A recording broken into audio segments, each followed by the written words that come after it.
Secret Garden by Frances Hodgson Burnett. Chapter 1. There is no one left. When Mary Lennox was sent to Misselthwaite Manor to live with her uncle, everybody said she was the most disagreeable looking child ever seen. It was true too. She had a little thin face and a little thin body, thin light hair and a sour expression. Her hair was yellow and her face was yellow because she had been born in India and had always been ill in one way or another. Her father had held a position under the English government and had always been busy and ill himself, and her mother had been a great beauty who cared only to go to parties and amuse herself with gay people. She had not wanted a little girl at all, and when Mary was born, she handed her over to the care of an ayah, who was made to understand that if she wished to please the Mem Sahib, she must keep the child out of sight as much as possible. So when she was a sickly, fretful, ugly little baby, she was kept out of the way, and when she became a sickly, fretful, toddling thing, she was kept out of the way also. She never remembered seeing familiarly anything but the dark faces of her ayah and the other native servants, and as they always obeyed her and gave her her own way in everything, because the Mem Sahib would be angry if she was disturbed by her crying. By the time she was 6 years old, she was as tyrannical and selfish a little pig as ever lived. The young English governess, who came to teach her to read and write, disliked her so much that she gave up her place in 3 months, and when other governesses came to try and to fill it, they always went away in a shorter time than the first one. So if Mary had not chosen really to want to know how to read books, she would never have learned her letters at all. One frightfully hot morning, when she was about 9 years old, she was awakened, feeling very cross, and she became crosser still when she saw that the servant who stood by her bedside was not her ayah. "Why did you come?"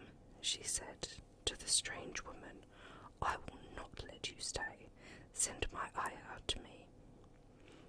The woman looked frightened, but she only stammered that the ayah could not come, and when Mary threw herself into a passion and beat and kicked her, she looked only more frightened, and repeated that it was not possible for the ayah to come to Missy Sahib. There was something mysterious in the air that morning. Nothing was done in its regular order, and several of the native servants seemed missing, while those whom Mary saw slunk or hurried about with ashy and scared faces, but no one would tell her anything, and her ayah did not come. She was actually left alone as the morning went on, and at last wandered out into the garden and began to play by herself under a tree near the veranda. She pretended that she was making a flower bed, and she stuck big scarlet hibiscus blossoms into little heaps of earth, all the time growing more and more angry, and muttering to herself the things she would say, and the names she would call Sadie when she returned. "Pig, pig, daughter of pigs," she said, because to call a native a pig was the worst insult of all. She was grinding her teeth and saying this over and over again when she heard her mother come out on the veranda with someone. She was with a fair young man, and they stood talking together in low, strange voices. Mary knew the fair young man who looked like a boy. She had heard that he was was a very young officer who had just come from England. The child stared at him, but she stared most at her mother. She always did this when she had a chance to see her, because the Memsahib, Mary used to call her that oftener than anything else, was such a tall, slim, pretty person, and wore such lovely clothes. Her hair was like curly silk, and she had a delicate little nose which seemed to be disdaining things, and she had large, laughing eyes. All her clothes were thin and floating, and Mary said that they were full of lace. They looked fuller of lace than ever this morning, but her eyes were not laughing at all. They were large and scared, and lifted imploringly to the fair boy officer's face. "Is it so very bad? Oh, is it?" Mary heard her say. "Awfully," the young man answered in a trembling voice. "Awfully, Mrs. Lennox. You ought to have gone to the hills 2 weeks ago." The Memsahib wrung her hands. "Oh, I know I ought," she cried. "I only stayed to go to that silly dinner party. What a fool I was." At that very moment, such a loud sound of wailing broke out from the servants' quarters that she clutched the young man's arm, and Mary stood shivering from head to foot. The wailing grew wilder and wilder. "What is it? What is it?" Mrs. Lennox gasped. "Someone has died," answered the boy officer. "You did not say it had broken out among the servants." "I did not know," the Memsahib cried. "Come with me, come with me." And she turned and ran into the house. After that, appalling things happened, and the mysteriousness of the morning was explained to Mary. The cholera had broken out in its most fatal form, and people were dying like flies. The ayah had been taken ill in the night, and it was because she had just died that the servants had wailed in the huts. Before the next day, 3 other servants were dead, and others had run away in terror. There was panic on every side and dying people in all the bungalows. During the confusion and bewilderment of the second day, Mary hid herself in the nursery and was forgotten by everyone. Nobody thought of her, nobody wanted her, and strange things happened of which she knew nothing. Mary alternately cried and slept through the hours. She only knew that people were ill, and that she heard mysterious and frightening sounds. Once she crept into the dining room and found it empty, though a partly finished meal was on the table, and chairs and plates looked as if they had been hastily pushed back when the diners rose suddenly for some reason. The child ate some fruit and biscuits, and being thirsty, she drank a glass of wine which stood nearly filled. It was sweet, and she did not know how strong it was. Very soon it made her intensely drowsy, and she went back to her nursery and shut herself in again. Frightened by cries she heard in the huts, and by the hurrying sound of feet. The wine made her so sleepy that she could scarcely keep her eyes open, and she lay down on her bed and knew nothing more for a long time. Many things happened during the hours in which she slept so heavily, but she was not disturbed by wails and the sound of things being carried in and out of the bungalow. When she awakened, she lay and stared at the wall. The house was perfectly still. She had never known it to be so silent before. She heard neither voices nor footsteps, and wondered if everybody had got well of the cholera, and all the trouble was over. She wondered also who would take care of her now her ayah was dead. There would be a new ayah, and perhaps she would know some new stories. Mary had been rather tired of the old ones. She did not cry because her nurse had died. She was not an affectionate child. and had never cared much for anyone.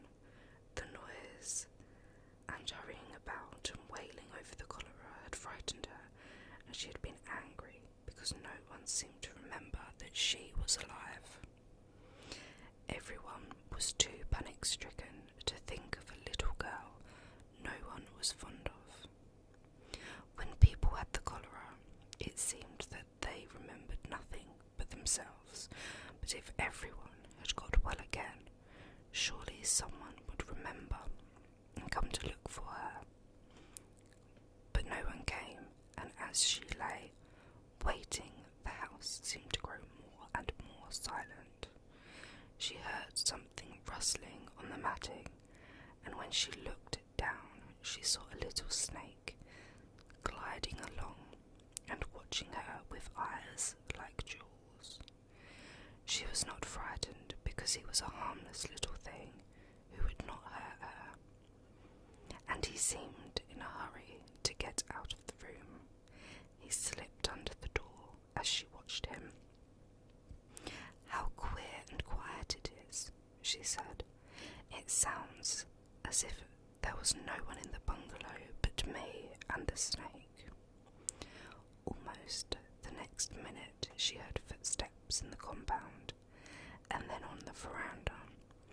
They were men's footsteps, and the men entered the bungalow and talked in low voices. No one went to meet or speak to them, and they seemed to open doors and look into rooms. "What desolation," she heard one voice say. "That pretty, pretty woman, I suppose the child too. I heard there was a child, though no one ever saw her." Mary was standing in the middle of the nursery when they opened the door a few minutes later. She looked an ugly, cross little thing and was frowning because she was beginning to be hungry and feel disgracefully neglected. The first man who came in was a large officer she had once seen talking to her father. He looked tired and troubled, but when he saw her, he was so startled that he almost jumped back. "Barney," he cried out, "there is a child here, a child alone in a place like this. Mercy on us, who is she?" "I am Mary Lennox," the little girl said, drawing herself up stiffly. She thought the man was very rude to call her father's bungalow a place like this. "I fell asleep when everyone had the cholera, and I have only just wakened up. Why does nobody come?" "It is the child no one ever saw," exclaimed the man, turning to his companions. "She's actually been forgotten." "Why was I forgotten?" Mary said, stamping her foot. "Why does nobody come?" The young man, whose name was Barney, looked at her very sadly. Mary even thought she saw him wink his eyes as if to wink tears away. "Poor little kid," he said. "There is nobody left to come."